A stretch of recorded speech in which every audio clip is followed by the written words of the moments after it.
1200 दिनों में बनाया जाने वाला टाइटैनिक सिर्फ 2 ही घंटों में क्यों डूब गया?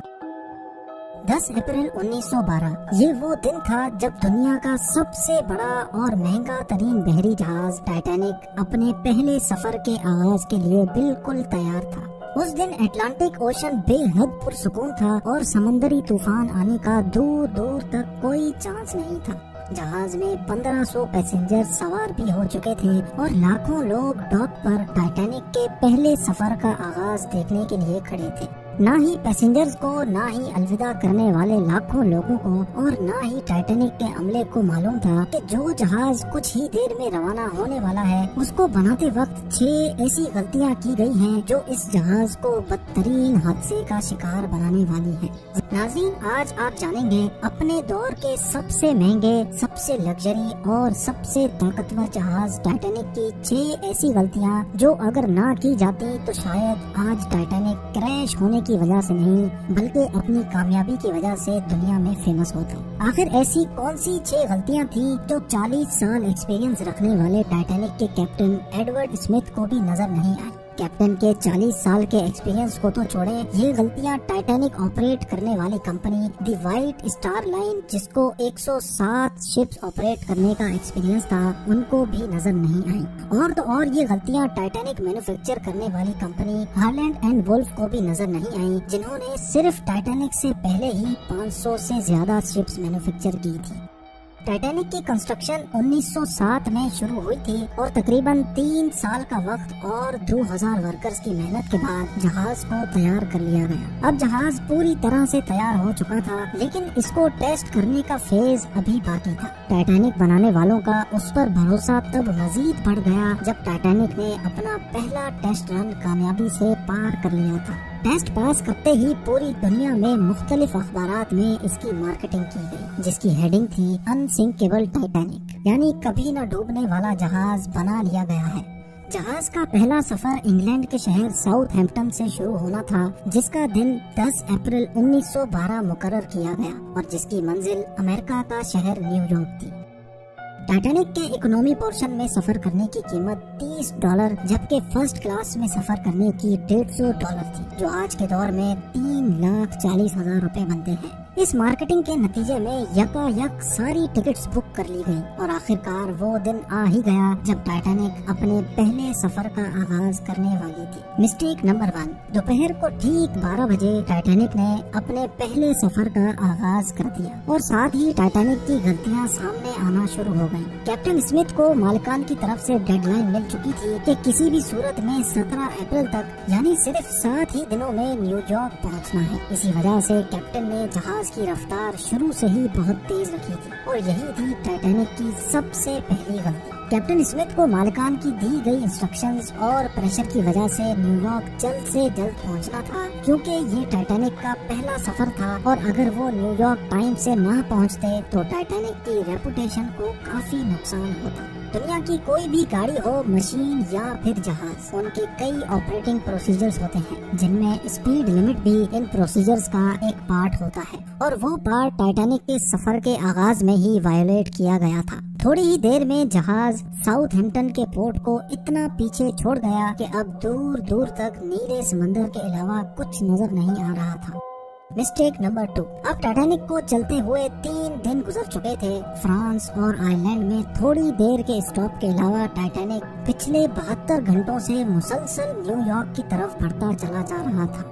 ये 14 अप्रैल 1912 की शाम थी। समंदर पर हर तरफ खामोशी और धुंध छाई हुई थी जिसकी वजह से विजिबिलिटी भी काफी कम हो चुकी थी। उसी रात एक और बहरी जहाज जो कि टाइटैनिक से कुछ घंटे ही आगे था, उसके कैप्टन ने वायरलेस पर टाइटैनिक को समंदर पर तैरती हुई चट्टानें यानी आइसबर्ग्स के बारे में वार्निंग दी थी। एक्सपर्ट्स का मानना है कि ये वार्निंग कम से कम भी 6 बार दी गई थी लेकिन वायरलेस ऑपरेटर्स की कोताही की वजह से इंतहाई इम्पोर्टेंट वार्निंग्स इनसे मिस हो गई। उनके लिए शायद ये नॉर्मल बात थी लेकिन यही थी टाइटैनिक के अमले की दूसरी गलती क्योंकि टाइटैनिक अपने तर्ज का पहला लग्जरी जहाज था और इसमें कई वीआईपीज भी मौजूद थे। इसी वजह से ज्यादातर टाइटैनिक का अमला फर्स्ट क्लास पैसेंजर्स की खिदमत में मसरूफ था। अगर इन वार्निंग्स को सीरियस लिया जाता तो आगे का पूरा सीन ही अलग होता।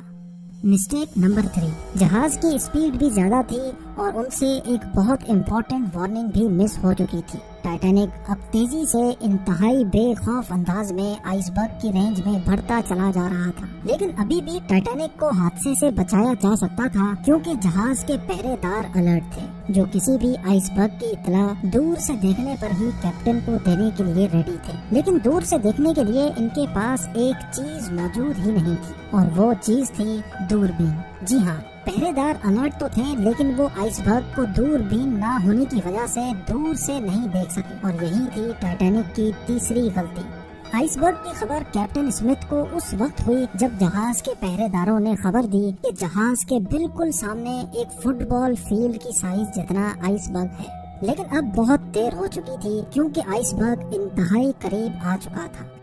मिस्टेक नंबर 4, क्योंकि अटलांटिक ओशन में अक्सर शिप्स को ऐसे आइसबर्ग्स का सामना करना पड़ता है जिसको बड़े बड़े बहरी जहाज आराम से हैंडल कर लेते हैं। शायद कैप्टन स्मिथ ने भी यही सोचा था। आइसबर्ग की खबर मिलते ही कैप्टन स्मिथ ने जहाज के इंजन बंद करने का हुक्म दिया और साथ ही टाइटैनिक का रुख बदलने का भी ऑर्डर दिया। बेशक कैप्टन स्मिथ ने आइसबर्ग से बचने की बहुत कोशिश की, लेकिन फासला इतना कम रह गया था कि कुछ भी करना फजूल साबित हुआ।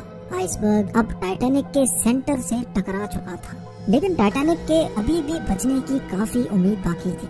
ये उम्मीद बाकी रह गई थी कि शायद आइसबर्ग जहाज की बॉडी को नुकसान न पहुंचाए या फिर आइसबर्ग जहाज से टकराते ही खुद ही टूट जाए। और शायद होता भी ऐसे ही अगर टाइटैनिक की चौथी गलती अपना काम न दिखाती। एक्सपर्ट्स का मानना है कि टाइटैनिक की बॉडी पर जो रिविट्स लगी थी वो स्टील की नहीं बल्कि कास्ट आयरन की बनी थी। इन रिविट्स का काम लोहे के बड़े बड़े पीसेस को आपस में जोड़े रखना होता है, लेकिन चूंकि कास्ट आयरन स्टील से नरम होता है, इसी वजह से जिस जगह आइसबर्ग टाइटैनिक की बॉडी से टकराया वहाँ के रिविट्स प्रेशर की वजह से खुल गए और फिर वही हुआ जिसका डर कैप्टन स्मिथ को था। मिस्टेक नंबर 5, टाइटैनिक की टक्कर एक फुटबॉल फील्ड जितने बड़े आइसबर्ग से हो चुकी थी और अब जहाज के निचले हिस्से में पानी भरना शुरू हो चुका था।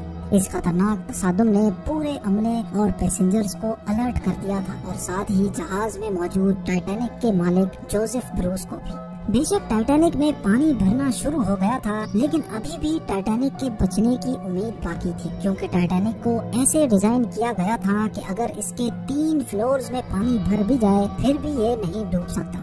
लेकिन बदकिस्मती थी इस जहाज की कि 3 फ्लोर्स को क्रॉस करके पानी अब चौथे फ्लोर तक जा पहुंचा था। अब मामला हाथ से निकल चुका था। टाइटैनिक आहिस्ता आहिस्ता ओशन में डूबता जा रहा था। अब जहाज की फिक्र किए बगैर इसमें मौजूद पैसेंजर्स की जान बचाने का वक्त आ चुका था। कैप्टन स्मिथ ने रेडियो पर इमरजेंसी अलर्ट जारी कर दिया। जब तक कोई मदद के लिए आता तब तक पैसेंजर्स को लाइफ बोट्स में शिफ्ट करने का प्लान किया गया, लेकिन इस मौके पर 5वीं गलती ने अपना काम दिखा दिया। जी हाँ, जहाज में टोटल 32 लाइफ बोट्स की जगह थी, लेकिन कोताही की वजह से सिर्फ 20 बोट्स ही रखी गई थी। पैसेंजर्स थे 1500 और बोट्स थी सिर्फ 20।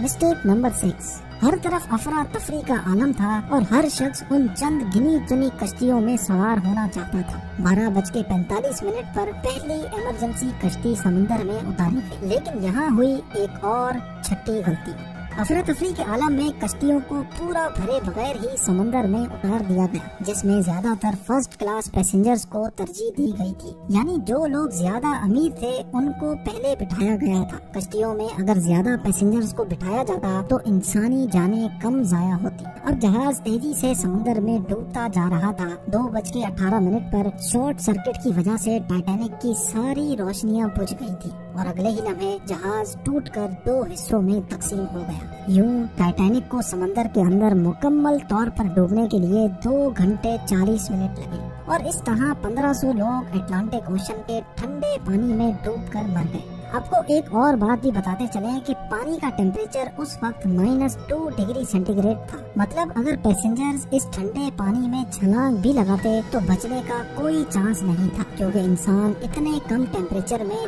30 मिनट से ज्यादा जिंदा नहीं रह सकता। कहा जाता है कि मरने वालों की तादाद 1500 से भी काफी ज्यादा थी, क्योंकि जिन लोगों की जहाज के अमले से जान पहचान थी उनमें से काफी लोग जहाज पर बगैर टिकट सवार हुए थे। जिंदा बच जाने वालों में सबसे ज्यादा तादाद बच्चों और खवातीन की थी। दूसरी तरफ कैप्टन स्मिथ था जो सारा वक्त लोगों की जान बचाने में लगा रहा और वो आखिरी आदमी था जिसने डूबते जहाज से छलांग लगाई थी। उम्मीद है जेम टीवी की ये वीडियो भी आप भरपूर लाइक और शेयर करेंगे। आप लोगों के प्यार भरे कमेंट्स का बेहद शुक्रिया। मिलते हैं अगली शानदार वीडियो में।